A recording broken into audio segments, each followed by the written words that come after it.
Hello student, welcome back to my channel Biology Tutorial. Mangla Patel is here presenting today's topic Affinity of Balanoglosses. I am a zoology assistant professor at Dr. C.V. Raman University, Khandwa. Hemichordate it is the subphylum of group Acreinata of kingdom Animalia. This Balanoglosses species belong to the subphylum Hemichordata. This Hemichordata includes about 80 non-species which are generally grouped under two classes, Antronusta and Pterobranchiae. This group Antronusta, to which Balanoglosses belong. The scientist Bateson in 1885 proposed the name Hemichordata in place of Antronusta, since they, due to their peculiar anatomical organization and embryology, the Hemichordata have been considered closer to the chordata as well as most non-chordate phyla. आज हम देखेंगे affinity with chordates.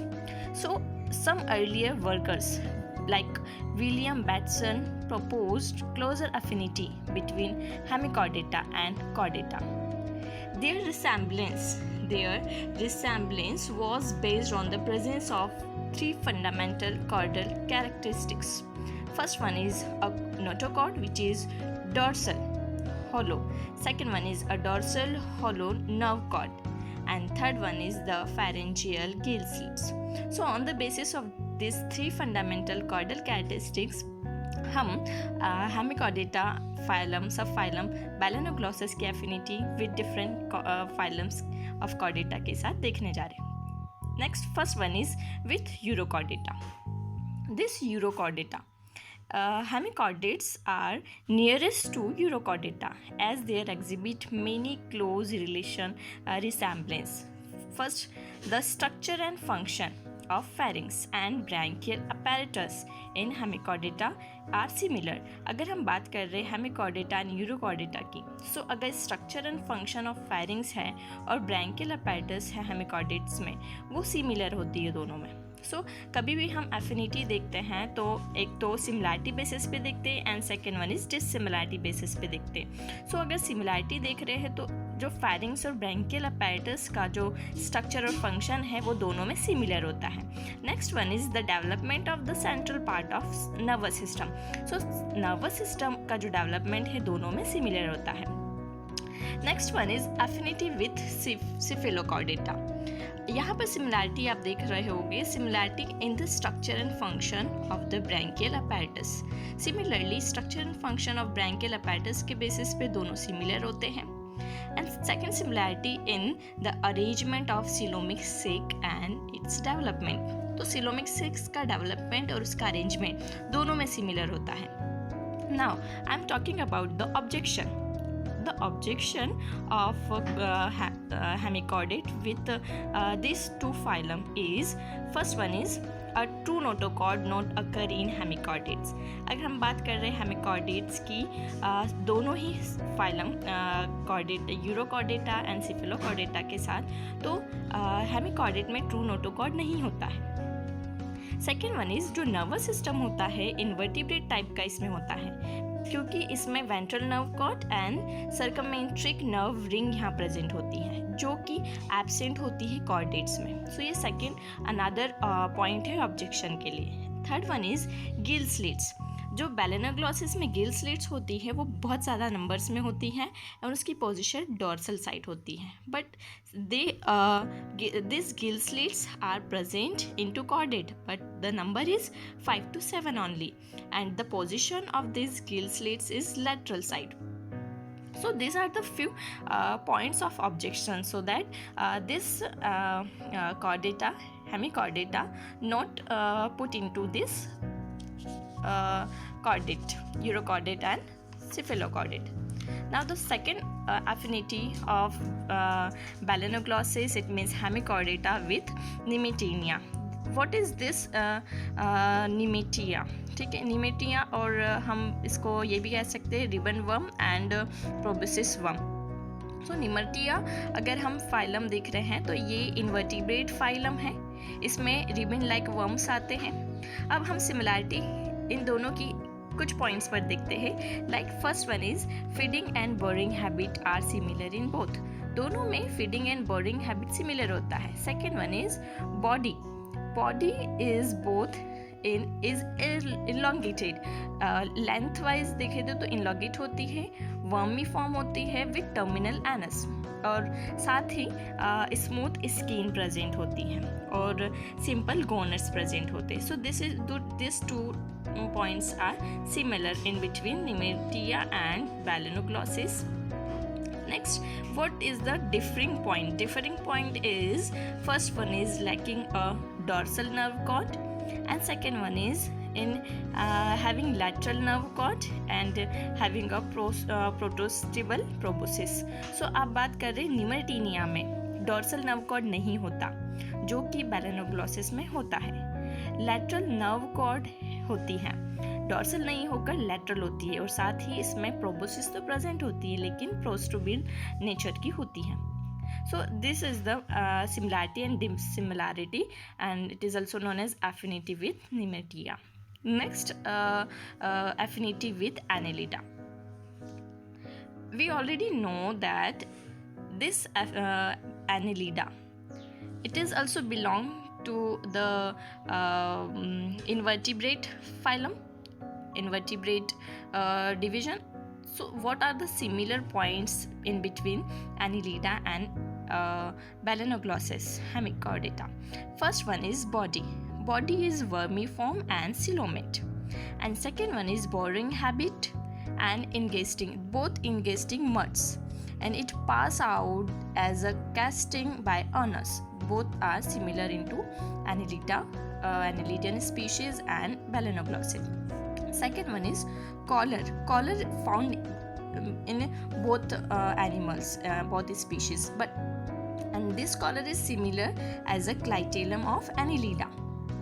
Second one is proboscis and prostromium. Proboscis, which is found in Balanoglossus, and prostromium, which is found in Annelidian species. Both are similar in structure also. Next one is arrangement of blood vessels. Blood vessels का arrangement दोनों में similar होता है। Heart की position दोनों में dorsal होती है। साथ ही the tornaria larva of Balanoglossus show several structural resemblance with trochophora. Trochophora is the larva of Annelida. So अब हम कुछ पॉइंट्स देखते हैं जिसमें लार्वल सिमिलैरिटीज शो होगी। सो अगर बात करें तो Bing पैलेजिक, ciliated, eye spots, sensory cilia, and well-developed alimentary canal. These are the few characteristics which are present in both, and it shows the resemblance with both larvas. And now, objection is, यहाँ पर कुछ similar points आपने देखे हैं। अब हम कुछ objections की बात कर रहे हैं जिस बेसिस पे हम इस एफिनिटीज़ को यहाँ पर हेमिचॉर्डाटा की एनेलिडा के साथ एफिनिटी को ऑब्जेक्शन पॉइंट से देख सकते हैं। Next one is annelids. This annelids not have pharyngeal gill slits, जो कि आपको पता है हेमिचॉर्डाटा में एक fundamental characteristics pharyngeal gill slits इस पॉइंट ऑफ बेसिस पर प्रेजेंट होता है, बट एनेलिडियन स्पीशीज में ये एब्सेंट होता है। Balanoglossus does not have double and solid ventral nerve cord. Balanoglossus में आपको पता है ventral nerve cord प्रेजेंट होती है, which is not a true notochord. But similarly, this Balanoglossus does not have double solid ventral nerve cord, जो कि present होती है एनेलिडा में।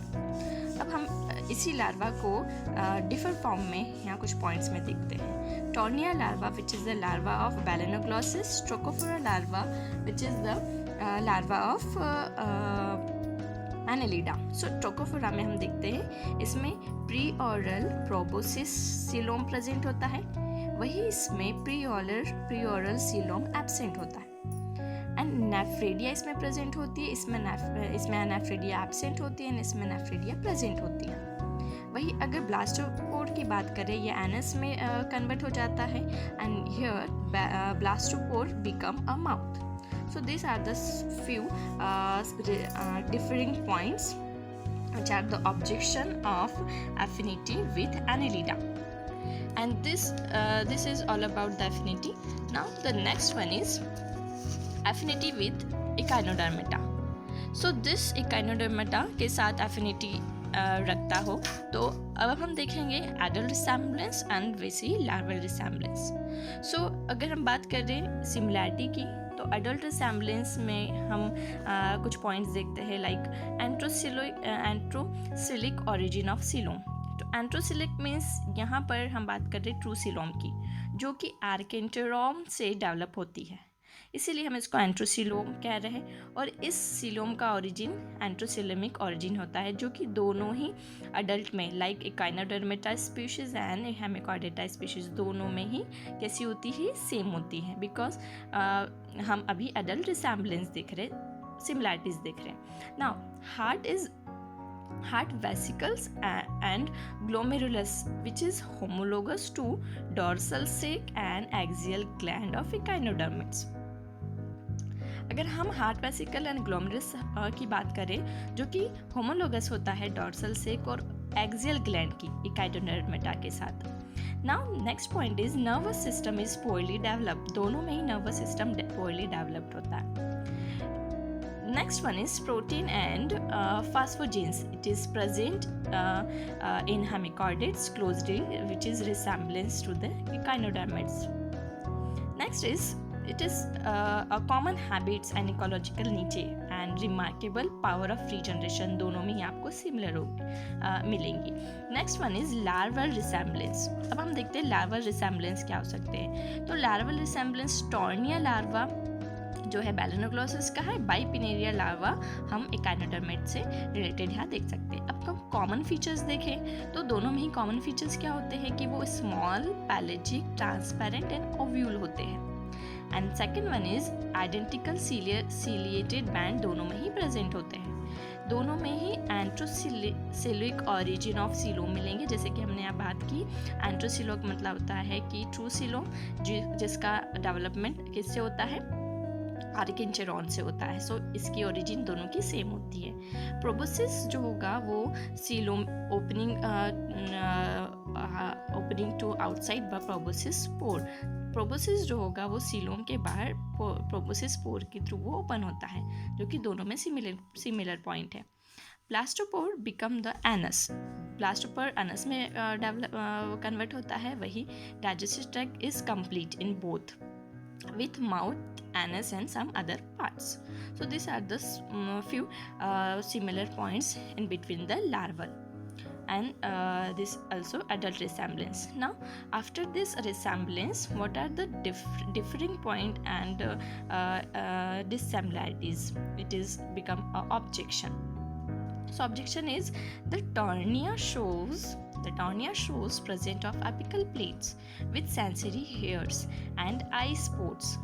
This tornia is the larva of hemichordate. So this larva shows the presence of apical plate and sensory hairs and eye spots which are absent in echinodermids larva. This is the differing point. So the protozoal is single in tornia but paired in echinodermata. These are the objection point and differing point. So हम यहाँ देख सकते हैं कि affinity हमने echinodermata के साथ देखी. Now the conclusion is some recent works like Van der Horst, Devrhoff and Marcus and Hemen have chosen to remove hemichordates from the phylum Chordata and treat them as an independent invertebrate phylum. And the group comprises 80 species. It is included in the category of a minor phylum. They often called precordates. So आज हमने देखा hemichordates, जिससे एंट्रोन्यूस्टा belong करती है बैलेनोग्लोसिस की. तो आज हमने बैलेनोग्लोसिस की एफिनिटी विद डिफरेंट फाइलम के साथ देखी है, कॉर्डेट्स के साथ देखी और नॉन कॉर्डेट्स के साथ देखी. सो this is the phylum Hemichordata, which is the connective link of chordate and non-chordates. I hope so कि आपको ये एफिनिटी समझ में आई होगी. Okay, thank you so much.